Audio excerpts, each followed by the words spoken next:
Okay, it's going to be a 2024 NBA playoffs preview. I know we haven't done one of these in a long time, but I'm excited about the playoffs. What really stands out about this year is I just think you have so much depth. I really think, with the exception of Cleveland, Orlando, and you want to throw in some of the teams that are still in the play-in, which is going to be determined on Friday night. I think that's about it. I think every other team has a possibility of getting to the finals. I think the Knicks, the Pacers, the Bucks, the Celtics, the Nuggets, the Suns, the Timberwolves, Dallas, the Clippers, OKC. I think all of these teams can get to the finals. And that's something you really couldn't say last decade. How many years did you have to sit through Golden State and Cleveland where you knew that was going to be the finals, pretty much each and every year? And then at the same time, even if you go back to 96 with that great 96 Bulls team, people glorify, the 90s as the best decade ever. But seriously, in 96, there was really only two or three teams that could have won it. Either the Bulls, the Sonics, Orlando. Those are the three favorites. And then maybe you want to say Utah or Houston had a slight chance of getting to the finals. But that's it. This year, you pretty much take your pick. You got a lot of parity now. You got a lot of depth now. We've seen the number 8 seed, get to the finals last year. So, I just think anything can happen, especially this year. The league is definitely a little bit more balanced now. So in terms of unpredictability, you're getting what you want if you're a big fan of it being unpredictable. But hey, man, we're going to start off with the Eastern Conference. We have the Celtics as the number 1 seed, obviously the best record in the league. Quite possibly one of the best regular season teams we've seen in a very, very long time. So you got to give Brad Stevens credit. There was a lot of skepticism when he took over for Danny Ainge. Like, he's never really had the job before. Is he really made up for the job? But, there's some people that you meet that are just a little bit different. You could just tell Brad Stevens is something different. He's just an intelligent dude. Just the way he talks to people, the way he looks at people, the way he conducts himself. You want to call him a basketball genius?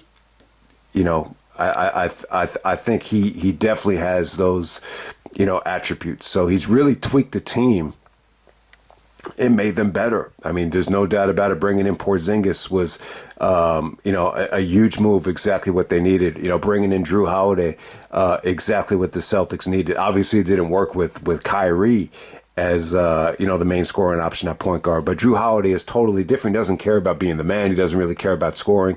He's just going to do the little things, to win games. And in some ways, maybe the Bucks overreacted by trading Drew Holiday. When they lost last year, Giannis went down and they lost to Miami in the first round. So Drew really isn't the guy that's going to pick up the pieces and carry a team. But when you put him with guys like Tatum and Brown and you give him multiple scoring options, he could just kind of, do the little things to get you to win, whether it's defense or whether it's, some nights maybe it is on the offensive end. But he's not going to carry a team the way that the Bucks needed him to against Miami last year in the first round. But just give Stevens credit, give the Celtics credit. Jason Tatum is not going to be an MVP candidate. Like, he's not even in like most people's top fives. But I think Tatum and Brown together, they're a deadly duo.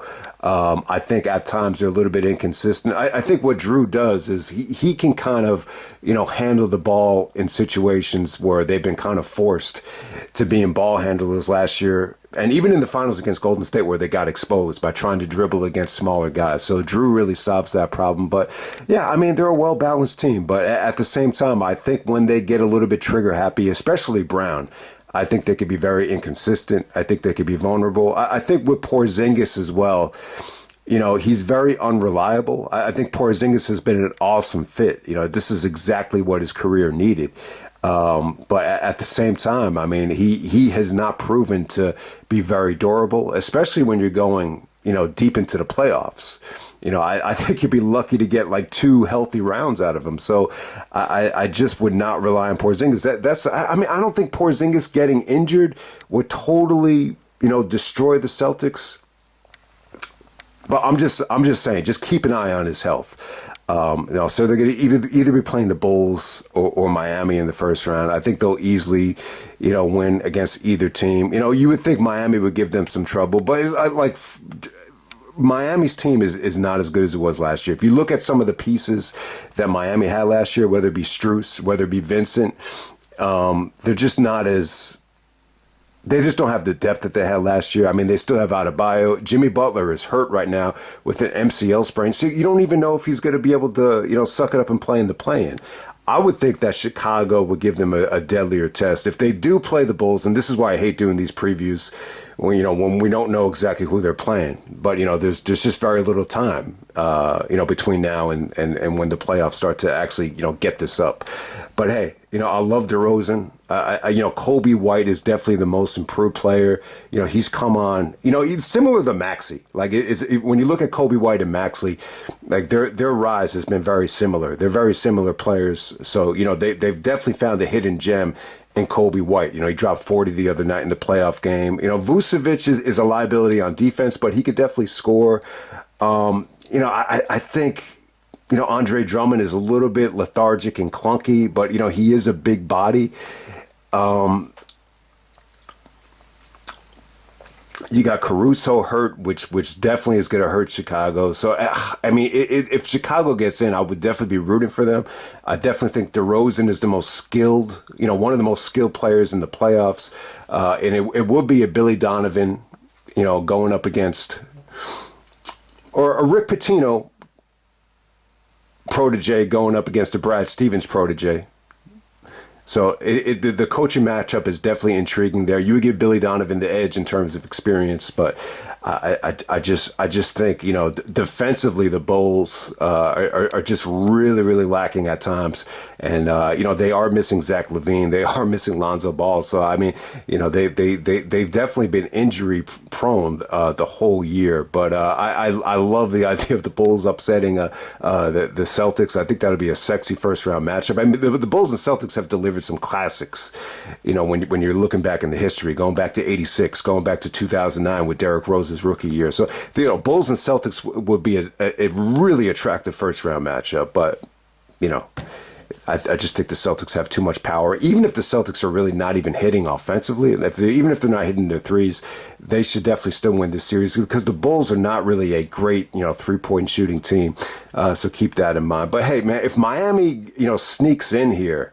And Jimmy is able to get healthy, and when you combine it with Adebayo's rim protection, you just never know. You can never count out Spoelstra, you can never count out Riley, and especially you can never count out Jimmy Butler. But Jimmy is a wounded animal. But I'll tell you what, man, if Jimmy, I got to give Jimmy credit, and I never got to talk about it last year, but just the way that Jimmy was able to flip the switch and just lock in and focus, it's something that we haven't seen. In a really long time. It was almost Jordan-like. It was almost, I don't know, just out of this world. It was just very admirable. Most amazing thing about Jimmy last year was the way he was able to kind of block out the praise with everybody, the reporters kissing his ass, the journalists kissing his ass, how he was able to just stay locked in and focused. So if Jimmy does get in, I wouldn't rule out Miami, upsetting the Celtics, but it would be even more shocking than what they did last year. And that's the other thing about Miami. Like you do not want to see them in the finals. It's almost like a New Jersey Nets situation where they might win the East, but when they get to the finals, they just can't match up with whoever's going to come out of the West, whether it be the Nuggets or whether it be anybody. So I would expect the Celtics to win whoever they play here in about 5 games. Okay, so next up we're going to get the Knicks taking on the 76ers. All right, so the Knicks are the second team. We haven't talked about the Knicks in years. This is a really, really interesting Knicks team. It's the first time the Knicks and the Sixers are actually meeting since 1989, going back to the Ewing and Barkley years. So it's been a long time since they even met in the playoffs. So so this is a really sexy matchup for me. The Sixers are actually the favorite because of Embiid. After Embiid displaced his meniscus, the Sixers really, really fell off big time. Tobias Harris really wasn't able to, pick up the scoring load. Maxey missed a lot of time. So they definitely dropped. But when they have Maxey and Embiid healthy, and they definitely improved the team. I think getting rid of Patrick Beverley, adding Buddy Hield, You got Kelly Oubre Jr. They've definitely become a better offensive team, I think, since the trade. So it's a really, really interesting matchup. They've had, when you look at the Knicks and the Sixers this year, the Knicks have won the season series 3-1. There was a game in Philly with Embiid that the Knicks blew them out of. That's when McBride, came off the bench and really, became that scoring option off the bench, for the Knicks. So keep that in mind. Plus, they had other games this year where it was some ugly battles. They had like a 72-67 game where neither team can score. So I would expect some of these games to be really defensively oriented. Probably some of the lowest scoring games you'll see in the first round here. But I don't know, man. It really depends on Embiid's health. Like when I'm looking at Embiid right now, I just find them very unreliable. You just never know when he's going to go down. You never know when he's going to have these bad shooting nights where he just can't get anything. There are times when you watch him, he doesn't really handle the double teams, that well. I think Maxey for Philly is just very, very sporadic. I think he's very inconsistent. I know he's come on. Like a hidden gem. I mean, he's really, really athletic. He's very, very explosive. But there are times where I think, I don't think he's a good shooter. I just don't think he's a very good shooter. Tobias is just, very inconsistent. So the coaching has definitely got better. People love Nick Nurse. They love a lot of, what this team can do. When they're particularly healthy, but I just, and I think bringing in Lowry has been huge for them. Lowry can do the little, intangible X factor things to really, kind of, get them over the hump and win games. And that's another reason, and that's another thing that Miami's missing. They don't have Kyle Lowry anymore. They have Terry Rozier now as point guard, Miami. But, I just think, at the end of a playoff game, Lowry can do the little things, to put you over the hump, whether it's flopping or whether it's, coming up with loose, scrappy, rebounds, stuff like that. So Lowry should definitely help them. But yeah, I would expect the Knicks to win this series. So the Julius Randle factor, I just want to give some thoughts on it. I think Randle was great this year. I think he was huge. When they went on that big winning streak this year, he was playing awesome. And the great thing about Randle is he draws so much attention, especially like when he's, making the right passes. He can draw a lot of attention. He's explosive. He's huge. When his shot is going, I think he's unstoppable. But I play with a lot of Knicks fans that they rather have the Knicks without Randle, because, in some ways it gives, Brunson, Brunson's been spectacular this year. I mean, there's no doubt about it, but it kind of gives Brunson, free range to get into a rhythm. So I would definitely agree with that in some ways, especially the nights when Randle is off. When Randle's forcing it and when he's off, it could take other guys out of rhythm. And, that's the great thing about this Knicks team. They made that trade to get OG Anunoby, and Anunoby has proven to be, a steal. I mean, I think the Knicks are like 20-3 when OG Anunoby plays. So keep that in mind. He's been huge, for the Knicks, and you kind of underappreciated his value, when he won the championship with Toronto, when they had Kawhi. But I think that trade was beautiful because, getting rid of R.J. Barrett was definitely the right call, because when you have Randle, Brunson, and R.J. Barrett, I just think the Knicks were too left-handed. They were so predictable. They're going left every time. That was kind of like an inside joke at the park. The Knicks were way too left-handed. So with Anunoby, you got a better defender, more versatile. He could guard anybody. Plus, offensively, he's good too. Like he really can finish on a break. He can knock down the open shot. He's right-handed, and he could guard the best player on the team, just like he did with DeRozan in the last game of the season. Really, DeRozan was hot, but he was able to kind of, make him miss at the end, and he played him really, really well. So OG Anunoby has been huge, for this team. So, you just, and it's going to come down to that too. Who could stay healthy, OG or Embiid? If one of those guys gets hurt, it'll definitely turn the tide of the series. I would definitely agree with that. I don't think Mitchell Robinson's going to play a huge role here. I actually prefer Hartenstein. I think Hartenstein has really earned the starting position here. But if Mitchell gives him minutes off the bench, he could really, really dominate the offensive glass. But I wouldn't say like it's going to make or break the series or anything like that. But you really love this Knicks team. What Thibodeau has done. He gets a little bit maligned for not being an offensive genius, but he coaches them hard. It's just been a great fit because the Villanova dudes, whether it be Brunson, DiVincenzo, and Josh Hart. I mean, they've taken their chemistry that they had at Villanova when they won championships and just applied it to the NBA. It's just been great, man. It's been fun to watch. They play hard and they play together, and they've been shooting really, really well as well. I think, what makes them great is, they learn from, Jay Wright is just a great coach, and it's just a shame that he's not coaching anymore. You could just tell the fundamental skill, especially with Brunson. Brunson's not the most athletic guy in the world. His shot has been amazing this year. He's been able to shoot, but what really makes him great is his footwork. He can't really, I don't even know if he can dunk. He's really not that explosive. He's not the most athletic guy in the world, but just look at his footwork, the way he's able to, a little bit like Harden, a little bit crafty with the left hand, take guys off the dribble. But when you see the ability to actually do a jump stop, and as soon as he stops, he's able to pivot with either foot and get guys off balance for a floater or a leaner. It's just been amazing to watch, and what really has made Brunson, take off is just his will to win. His effort, the guy just plays hard as hell every single night, and so it's you almost have to wonder, like, has this season taken a toll on him? He's really played through a lot of injuries, a lot of nagging injuries, but yeah, it's been really, really fun to watch. And then Josh Hart is definitely an X factor. It's funny, like Josh Hart was the biggest star at Villanova out of all three of them. Now he's probably like the role player out of all three of them. But, Josh Hart is just a great rebounder. He's just explosive. He plays hard as hell. Very similar to, I would actually say very similar to Dylan Brooks, but without all the extra, negative baggage. I would definitely compare him to that. And DiVincenzo's been a diamond in the rough. He's a great athlete. His shot has gotten better. So yeah, the Knicks have been really, really fun to watch. I'm not going to say this Knicks team is amazing. They're the second seed, but they're kind of lucky to be the second seed though. I don't think they're one of the best Knicks teams of all time. I think they could probably be beaten.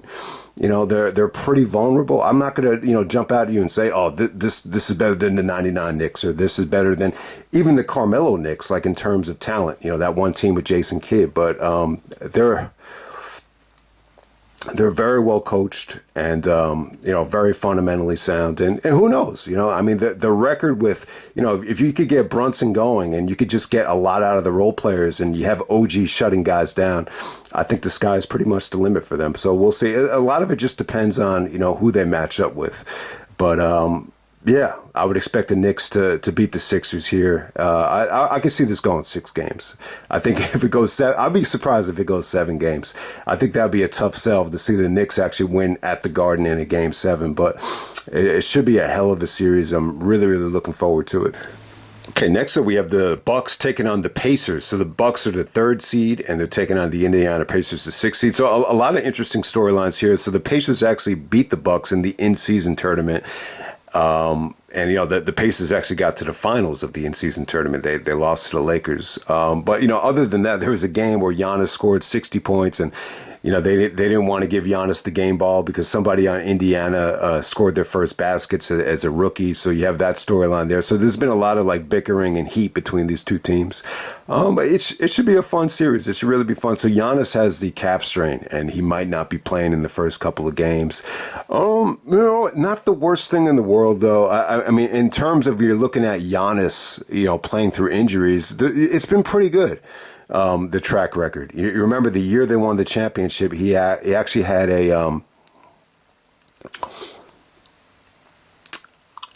he had a bad knee, and it was just a scare. It was a hyperextended knee, so it wasn't anything serious. But hey, I think it did cost him a couple games, but he was able to kind of play through it.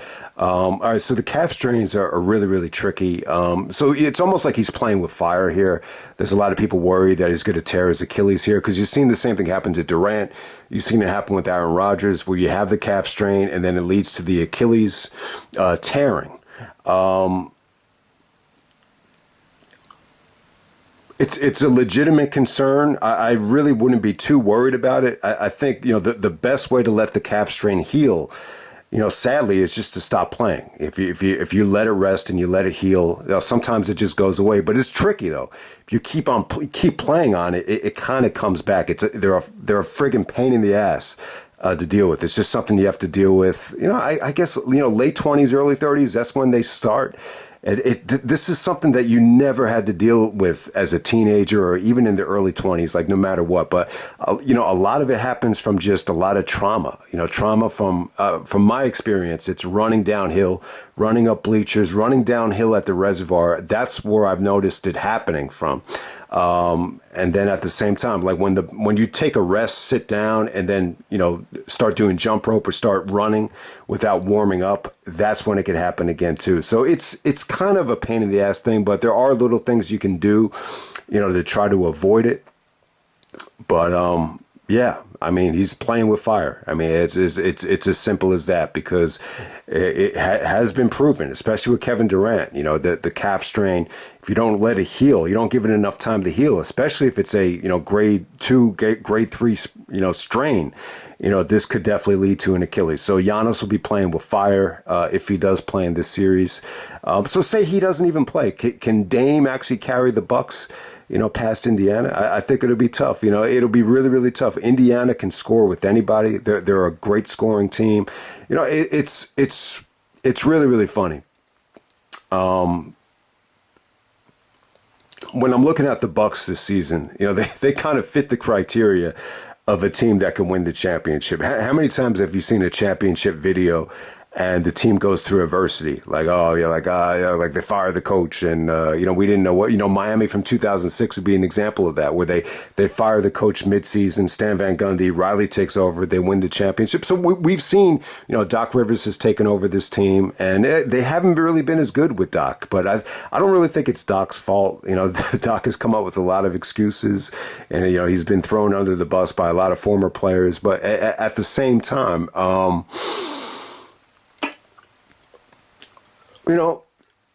they just really haven't had a chance to really get into a groove, this Bucks team. I think defensively more than anything, they're definitely not as good. But I wouldn't say it's as easy as saying, oh, it's because they have Dame and not Drew Holiday. I think it's more than that, though. I think Middleton's been in and out of the lineup, and they brought in Patrick Beverley to help improve the defensive team. I just don't know if Beverley is a better option for them offensively.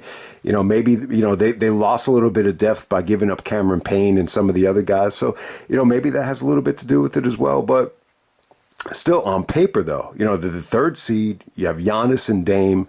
They should win it all. I think when Milwaukee is clicking on all cylinders, they should really, really win it all. I think Bobby Portis Jr., that's the dude that really has to step up and play good. Well, when he plays good, when he plays hard and when he has his shot going, I think they're a totally different team. So I do think the Bucks can still get to the finals. Obviously, they're going to need Giannis. I really don't think Dame is going to be good enough to carry them past Indiana here because Indiana's just too good offensively. They've been really, really good. Halliburton has come on as an all-star. I think, Miles Turner has been awesome. He's been one of the most underrated players for years, and now he's finally, on a winning team. So they've been really, really fun to watch. Plus, they got guys that come off the bench. The kid from Vanderbilt really took it to LeBron hard in the in-season tournament championship. So they got some scrappy dudes that are going to come off the bench and play hard as hell now that they're in the playoffs. And they could score with anybody. The Obi Toppin was a huge signing for them. He didn't really fit in well with the Knicks, but on this Indiana team, they could come at you in a lot of different ways. They could score with anybody, though. Their biggest Achilles heel is defense. So the Bucks are definitely going to be able to score with them. It's going to come down to, can the Bucks, get timely stops, when these games are tight. So, yeah, I would say that Indiana's probably going to end up being the favorite for a lot of people when you consider the Giannis injury. I think a lot of people have just lost faith in Dame. Dame has had an up and down season. A lot of injuries from Damian Lillard. He's had his issues with calf strains. He's had some abdominal issues as well. So he's clearly just feeling the wear and tear. I mean, he's an older point guard. This league is really not made for older point guards right now. So it's not really like a Derrick Rose fall off. for Damian Lillard, because he could still shoot. He could still shoot, but what the thing that you notice about Dame this year offensively that isn't quite the same is, the shooting percentage wasn't quite there. The ability to create space off the dribble, isn't where it was, even back to like 2018, 2019 when he was, waving goodbye, after beating the, OKC in that first round game. I just don't think it's quite, Portland Dame before some of the injuries, but, I still like the 1-2 punch of Dame and Giannis. I think it's deadly. I think if they get going, I think they could play with anybody, but it's going to come down to them getting stops on the defensive end. So they brought Doc Rivers in for a reason. And it's funny, like the record with Doc is actually worse than Adrian Griffin, which is crazy to think about. But, sometimes when you just kind of lock into the playoffs here, if they could get everybody back healthy, I actually said I think the Bucks are going to get to the finals. I said that like around the All-Star break or, a little bit after the All-Star break. But hey, man, we'll find out. There are the other matchup in the first round. We have the Cleveland Cavaliers, the 4th seed, taking on the Orlando Magic, the 5th seed. So these are two teams that I just think are just kind of there. I think Cleveland has definitely, I think the addition of Strus has definitely helped them. I think they're a good offensive team. They're two really, really good offensive teams here. But, Cleveland, the knock on them last year in the playoffs was rebounding. Jared Allen and was Evan Mobley. They just really got out rebounded by the Knicks. So when it comes down to them, they're two longer bodies, but can they really rebound? When these games get intense and when they get, critical. So that was a knock on them last year. I think, Garland has just been awesome, man. He's been fun to watch. He's been a lot better than expected. He could create his own shot. He could definitely score. So him and Donovan Mitchell, they've been a good 1-2 punch. But hey, Donovan Mitchell, he really isn't going to get a lot of attention going into the playoffs. I mean, he hasn't really been playing. He's been a little bit injured. So you just don't know what they're going to get out of him. But, if he can really turn it on like he did in the bubble in that first round, they should probably win this series. I would definitely say they should win this series. I think they have more experience. They have more talent. Orlando is young. They're young and they're fun to watch. But they're really, their seed here, the 5th seed, it's higher than anybody would have ever envisioned. You wouldn't have even expected this team to get to the playoffs. So in terms of Orlando, what you really like from them is Banchero. Banchero made the All-Star team. He's really, people have compared him to LeBron because of his size, because of his ability to score and shoot. He's really been fun to watch. He's been good, but at the same time, I just don't think he can carry a team at this stage. I just don't know if he can, really carry the team like, you would expect a franchise player to. I think that's asking too much from him.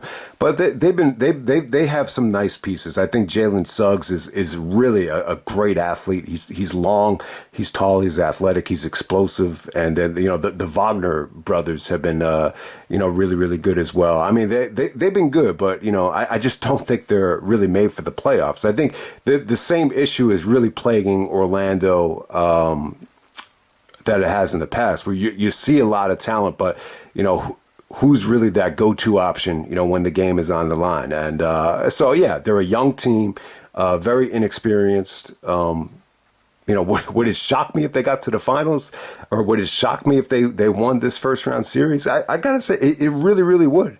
But they got nice pieces, and they're going to be the team of the future. But I'd be lying if I said I expected them to be in this spot. I just didn't expect it. And even if they didn't make the playoffs, like no one will really be talking about them as a failure or a success. So it's just like they're playing with house money. That's like the best way I can describe it in terms of the Orlando Magic. Okay, moving on to the West. So OKC, the Oklahoma City Thunder, they're going to be playing the winner of the Kings and the Pelicans.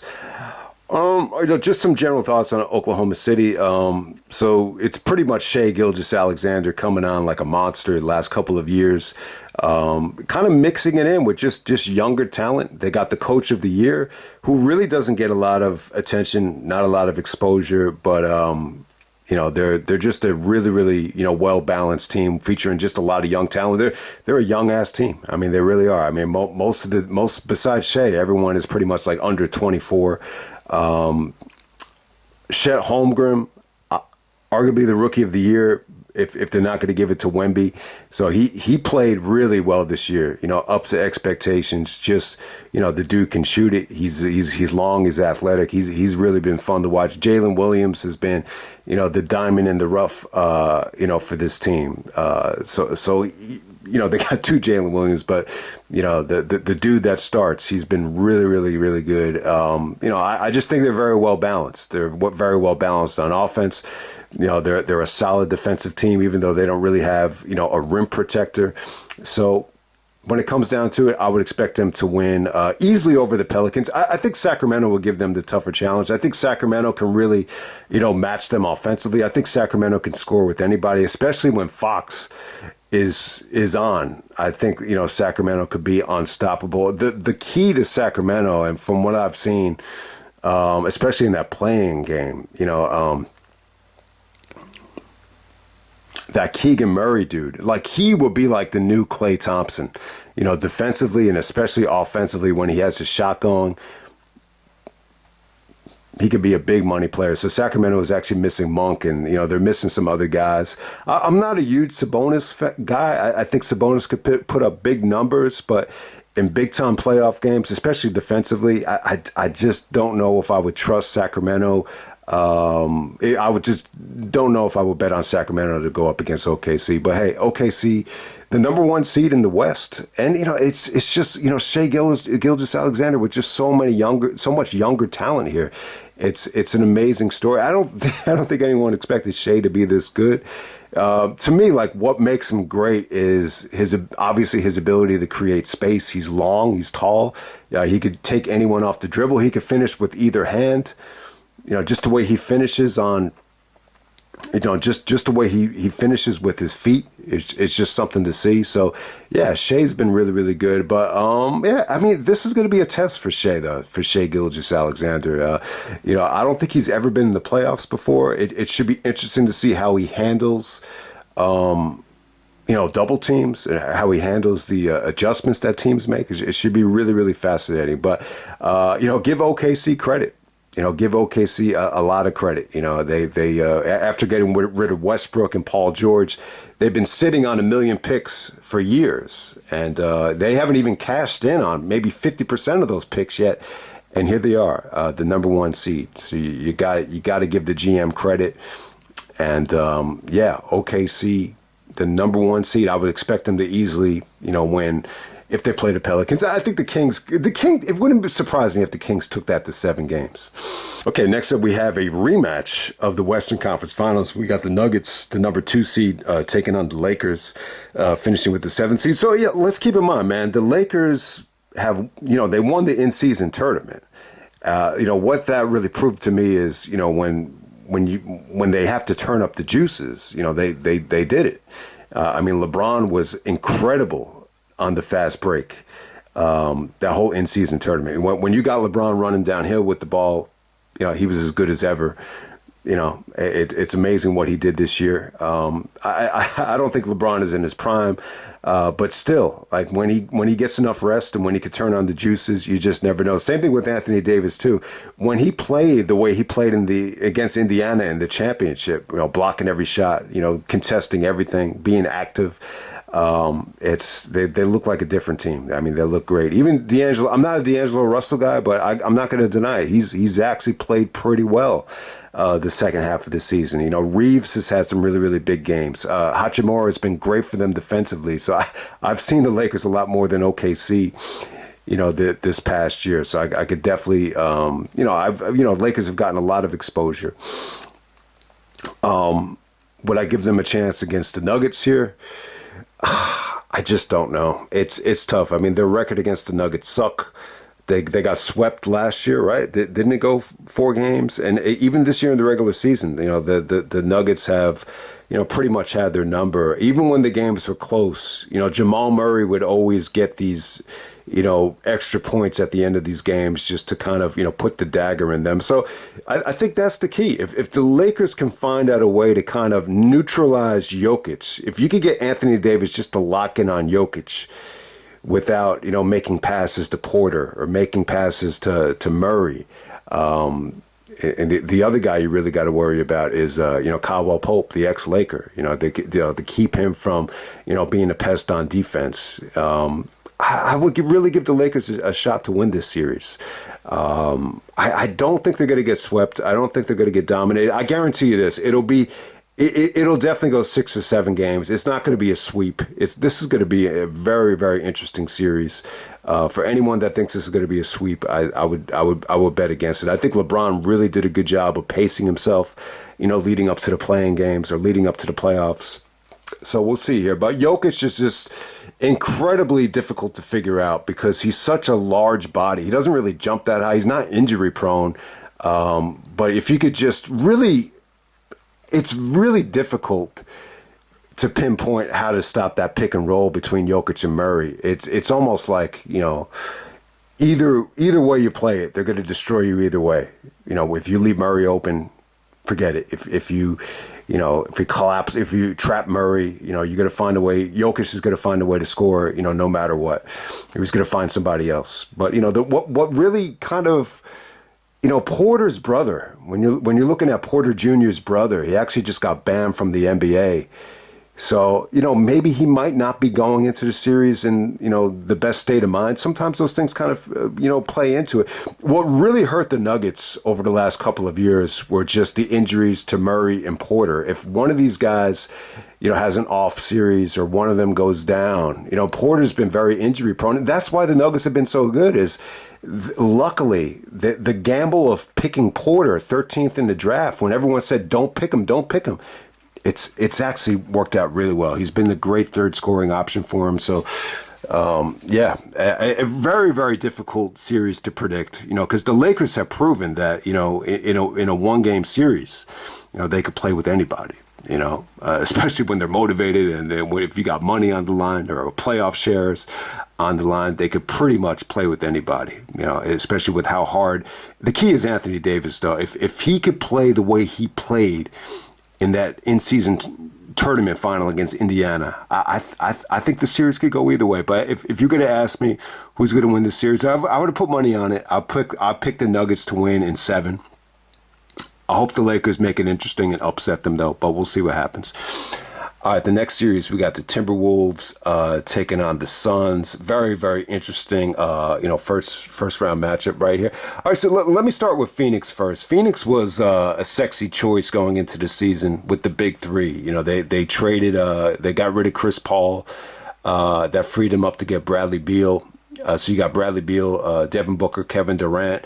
What really hurt them for me, I'm not a big Nurkic guy. I don't think Nurkic is a great rim protector.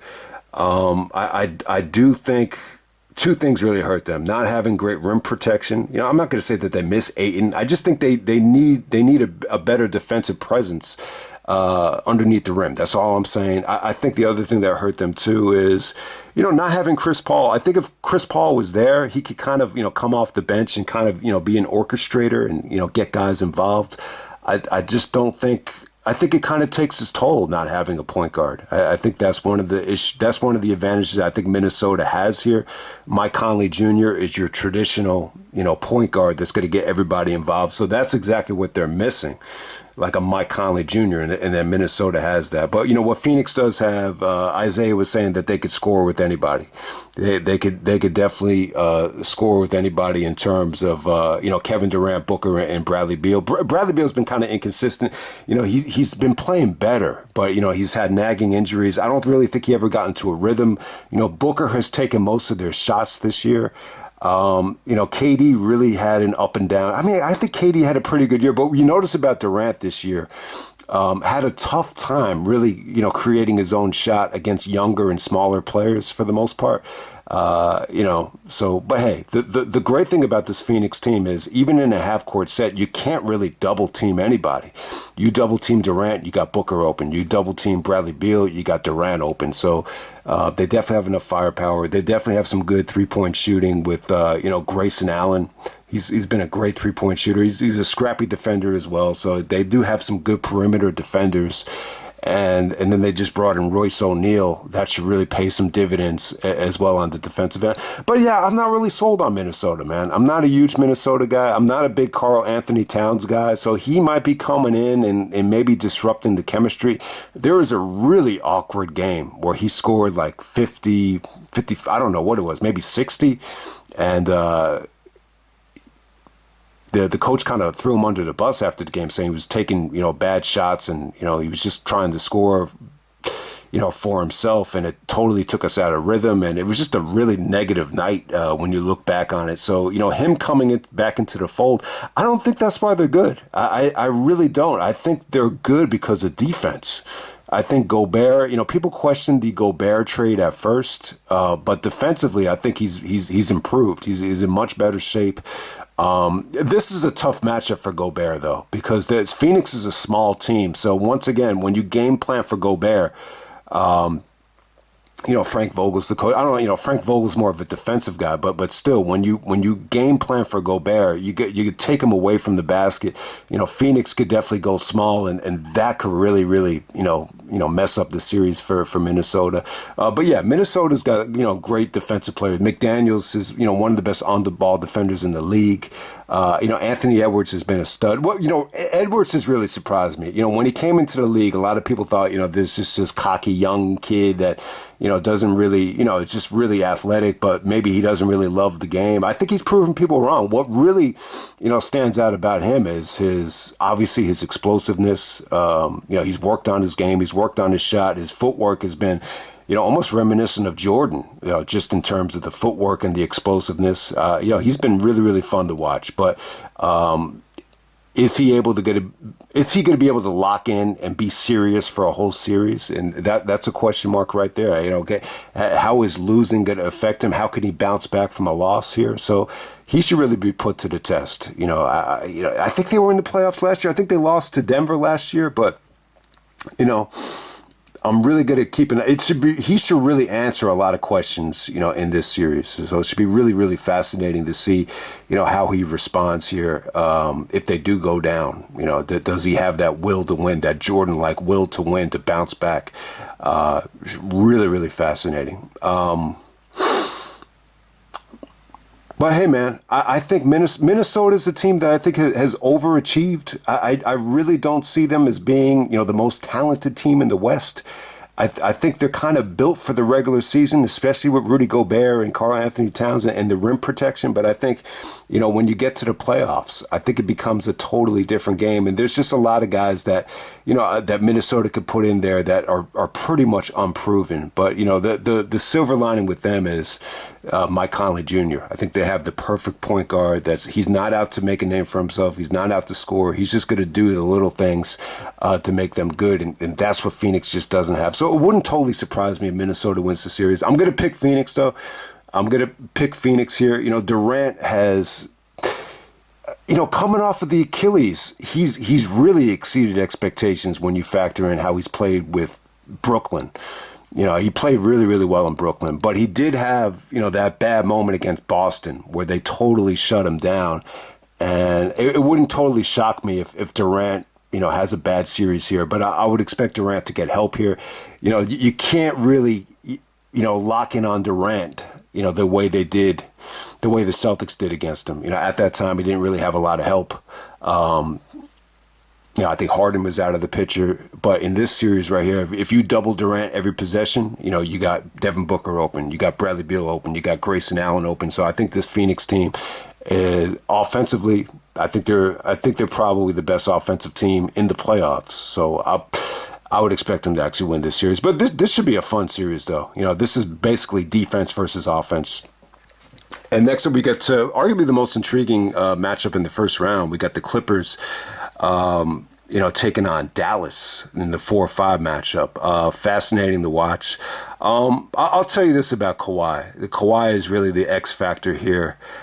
When you're looking at, eliminating Kawhi from the playoffs, even if you go all the way back to, 2013, it almost takes like miracles to eliminate Kawhi. Even in 2013, it took the Ray Allen miracle shot. When you're looking at Kawhi, there's been a lot of freak injuries where he was just, getting these really, really bad timely injuries against Golden State. You remember that when the guy stepped on his ankle and, he was eliminated from the series. In the bubble, Paul George had a mental breakdown, and there was all that craziness going on with the Clippers in the bubble, where a lot of the guys quit. So if it wasn't for that, who knows? Maybe Kawhi would have been okay, and maybe they get to the finals. And then he's just had some really, really bad luck. It's been these injuries that you don't even see. And then Kawhi gets injured and he doesn't play, and then the Clippers are eliminated, or the Spurs are eliminated. So it's, to me, like, it takes a lot to beat Kawhi. He's proven that when he's healthy in 2014 and 2019, if you get a healthy Kawhi, you could get to the finals and win it. So I think if Kawhi is healthy, I would expect the Clippers to get to the finals. I really, really would. This is a good team. Harden has been a good fit with them. He's really blended in well. They got off to a bad start. The key was moving Westbrook to the bench. Westbrook is perfect coming off the bench, because when he comes off the bench, he's coming off the bench trying to prove to people that he shouldn't be coming off the bench, and it just really, really works for them. And, not to mention the Clippers have really kind of found some diamonds in the rough. Norman Powell could actually score when they need him to score. When he got guys doubled, he can make the wide open shot. Coffey has been a diamond in the rough for them in terms of defensively. He's long, he's athletic, he could guard a guy like Durant.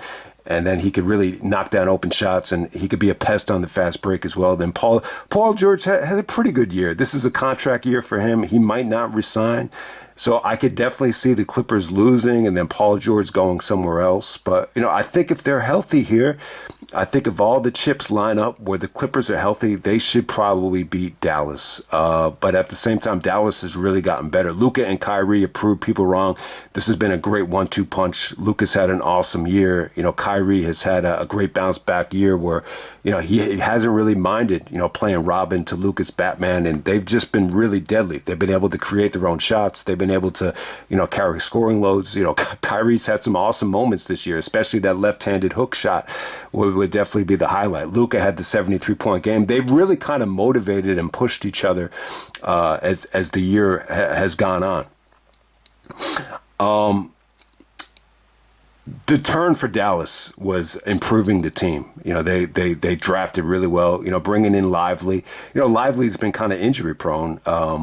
But even after, the trade deadline, they brought in Gafford, who's one of these like high energy guys, like a Taj, like a younger Taj Gibson.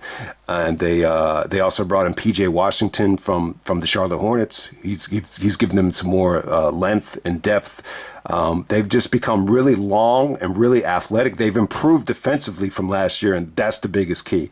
So you got Luka and Kyrie with all these defensive studs now, and it's been pretty fun to watch. They've been a fun team.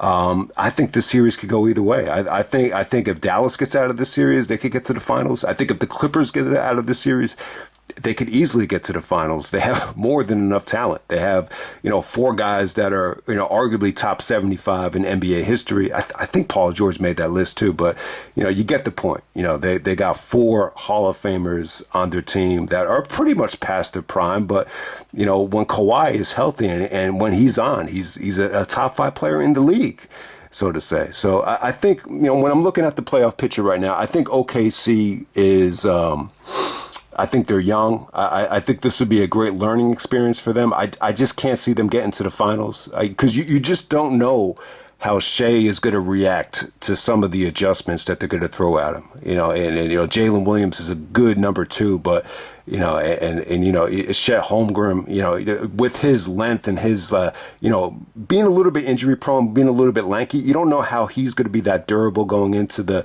later stages of the playoffs. But yeah, I don't know, man. I'm going to say if Kawhi doesn't get hurt here, I think the Clippers can get to the finals. I really think they can.